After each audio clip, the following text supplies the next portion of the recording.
In today's show, I'm going to speak with Shawn Coleman of Locked On Grizzlies about all the moves that Memphis is making and rumored to be making and see what that actually means for their upcoming season. We're going to get into it right now, so stay tuned.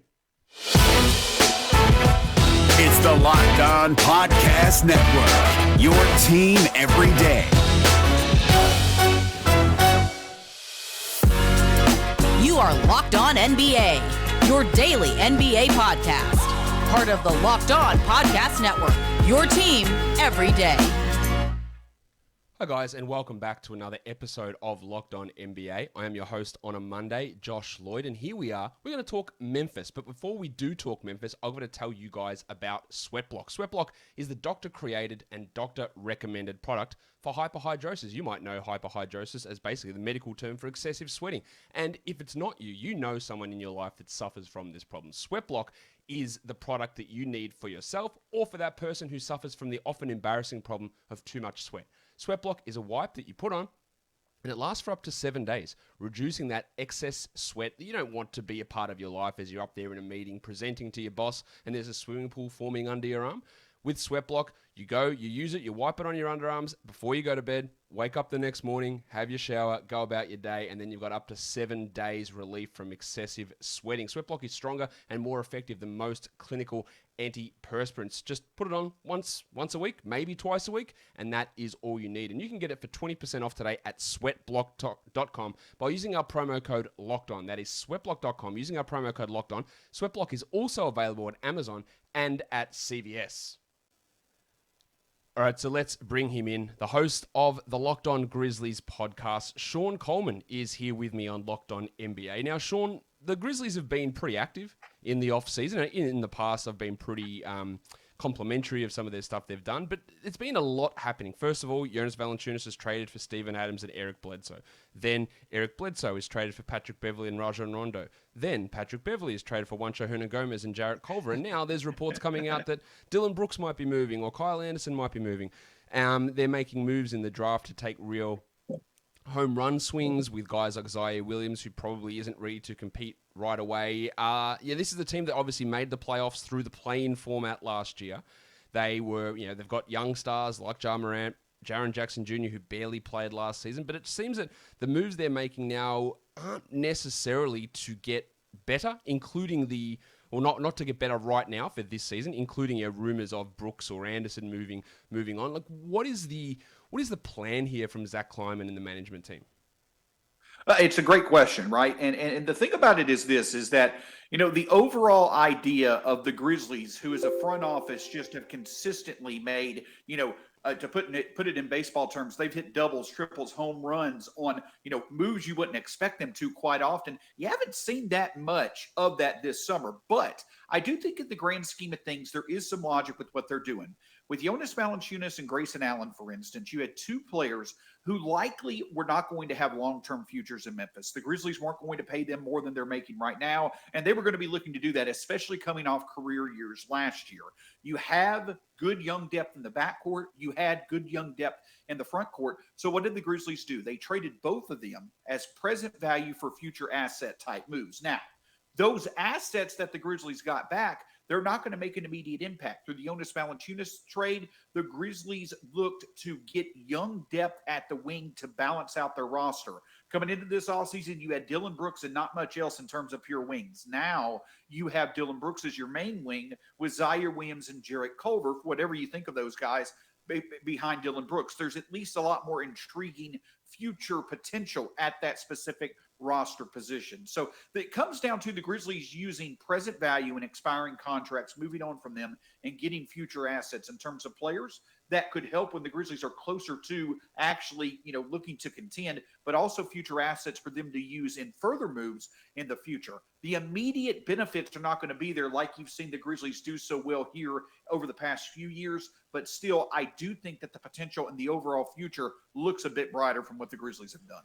So, would you say that if the Grizzlies missed the playoffs this season, it wouldn't be considered necessarily a failure, as they are making moves to try and free up cap space for 2022? They're looking at these younger assets. Maybe they're looking for a 2022, 2023 push rather than, hey, we've got to improve on our 8th spot finish last year. That is correct. It's hard to say that, right? Like, if you felt that the Grizzlies coming off making the playoffs this year and not making the playoffs in 21-22, that's a failure. That's not a point you can really argue against. I certainly get that. But what the Grizzlies are doing is that they're putting more trust.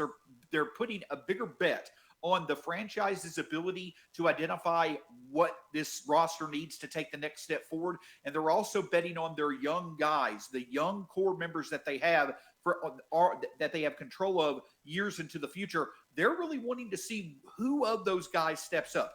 Gain more certainty on the young guys that you have. The bigger concern to me next year is Jaren Jackson Jr. staying healthy and taking the next step in his production. Ja doing the same thing. Brandon Clark doing the same thing as well. Figuring out what you have in Dillon Brooks and Kyle Anderson, and if they, being older members of this team, are truly a part of the timeline. That's why I think it makes sense for the Grizzlies to hold on to them. I think the Grizzlies have moved on from the pieces that they knew were not going to be a part of the future. They've kept the core in place that they want to see develop together, and that's going to be the bigger overall narrative and focus than a win-loss record. People who listen to my podcast or follow me on Twitter knows that I'm not the greatest fan of some of the coaching rotation decisions that Taylor Jenkins has made, or the value of, say, someone like a Dillon Brooks. Is there any truth to the thought that maybe Zach Kleiman is moving on from guys like Grayson Allen and potentially putting Dillon Brooks' name out there just so that that Jenkins was then forced to play more Desmond Bane and more DeAnthony Melton in those situations, where there were times last year where those guys were taken out of the rotation completely so that Allen could play 25 minutes and that Brooks could have 27% usage and take the ball out of other guys' hands. Is there any logic to that reasoning? Because it just feels like these guys who were frustrating me from a distance with the way that they were playing or the minutes they were taking away, guys who I think are actually better, some of them have moved on already. Some of them are now being rumoured to, they are part of all this as we move forward. Is there any sort of thought behind that? We're just giving fewer options for Jenkins to muck around within that backcourt rotation. I think it's fair to look at it that way, but I don't necessarily know if that is a relevant focus of the moves that were made. I think kind of that is part of the overall bigger picture, where when it came down to Grayson Allen, DeAnthony Melton, and Desmond Bane, you simply had the more talented guys in Bane and Melton under long-term contracts, whereas with Grayson Allen, he was an expiring contract, and it just made sense to move on from him and give more minutes to the more talented players. So in essence, yes, that in that way, it does answer your question. It forces all the minutes at that two-guard position to go towards Melton and Bane. Do I necessarily think it's the front office making it clear to Jenkins that they prefer Bane to Melton? I don't necessarily know if I would go that route with the discussion, but I certainly do think that is a small part of it. But at the end of the day, I just think it's the front office and the coaching staff realizing they had the more talented, more sensible long-term pieces for this Grizzlies future core already under contract for multiple years. And from that, it made sense to move on from Grayson and get future assets to restore some of the picks that you've used in previous draft trades. In terms of some of the guys coming back in some of these deals, we saw Beverly come back and already be moved on. Rajon Rondo came back from the Clippers. Is there any update, Shawn, as to whether he's actually likely to play for this team? There's not been any news from the Grizzlies. They're still in the process of getting everything finalized, but all indications from those in the know seem to certainly indicate that Rajon Rondo will not be a member of the Grizzlies, and that's nothing negative. I don't think this is a Iggy-type situation or, even a Patrick Beverly type situation. It's just a recognition that when it comes to Rajon Rondo, with where he's at in his career, the type of role that he probably, performs best in, that he probably would like to do that with a team that probably, will get into the playoffs or, has bigger aspirations than the Grizzlies do this year. So while nothing official has been made yet, I don't necessarily know what the trade market is for Rajon Rondo, especially on his contract. I think at the end of the day, you kind of see it being like the Dwight Howard situation when we acquired him in the summer of 2019, buying him out, letting him move on to a more advantageous situation for him. So I don't think he's with the Grizzlies this season. Yeah, I think that would make the most sense to me to not have him on the team. We'll see how that all goes. They've got a few roster decisions to be made. I think they've got about 20 guys under contract at the moment, and I think 17 of those are a guaranteed deal. So a lot of decisions and wheelings and dealings that Memphis could still be going through with. Shawn, they've already made tons of moves already. Probably the most active team in terms of trades, and now more stuff coming up, and there's going to have to be more moves made. So it is going to be a pretty busy, pretty off-season for you and for Zach Kleiman and for the rest of the Grizzlies fans.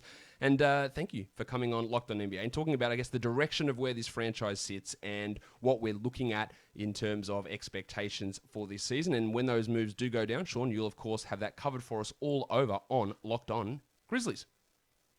Josh, thank you so much. Look forward to your great insight when it comes to fantasy basketball. Hopefully, I'll win a few leagues listening to you in the next coming months. I sure hope so, Shawn. Thanks for coming on. Have a blessed one.